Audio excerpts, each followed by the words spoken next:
खूब शीघ्र विदा हेबे गंभीर। भारतीय दल को मिलिबो नुआ कोच। गंभीर को ऊपर बीसीसीआई रो नहीं भरोसा।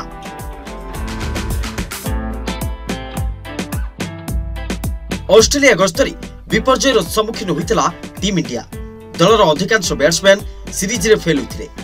विशेषकर विराट कोहली भली अनुभवी बैट्समैन लगातार 8 थर पई गोटे ढंगरे आउट हेबाकु नै बीसीसीआई रो चिंता बढ़ी।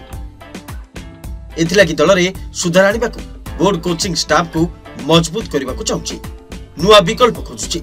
एभली रिपोर्ट सामना को आसिया परे कोन गंभीर को ऊपर बोर्ड रो भरोसा उठी जाइछि कि बोली प्रश्न उठछि। बीसीसीआई भारतीय टीम रो प्रदर्शन को जनवरी 11 रे बैठक डाकिथिला। अधिनायक रोहित शर्मा, मुख्य चयनकर्ता अजित अगरकर एवं मुख्य कोच गौतम गंभीर बैठक रे उपस्थित रहिथिले। एही अवसर रे अनेक विषय रे चर्चा होइतिला।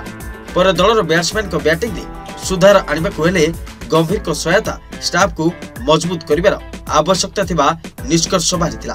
एथिलागि जड़े बैटिंग कोच को नियुक्ति होई पारे, जाकु नै बोर्ड विकल्प खोजिबा आरंभ करछि।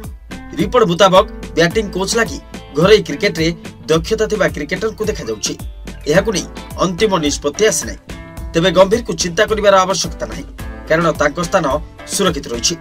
वर्तमान रो सपोर्ट स्टाफ को मध्यरे कोनोसी बैटिंग कोच नांती। अभिषेक नायर एवं रेयान टेन डेस्काटी असिस्टेंट कोच भूमिका रे अछंती। एथिलागि बोर्ड एभली पदक्षेप उठाइछि। Report deadline Odisha.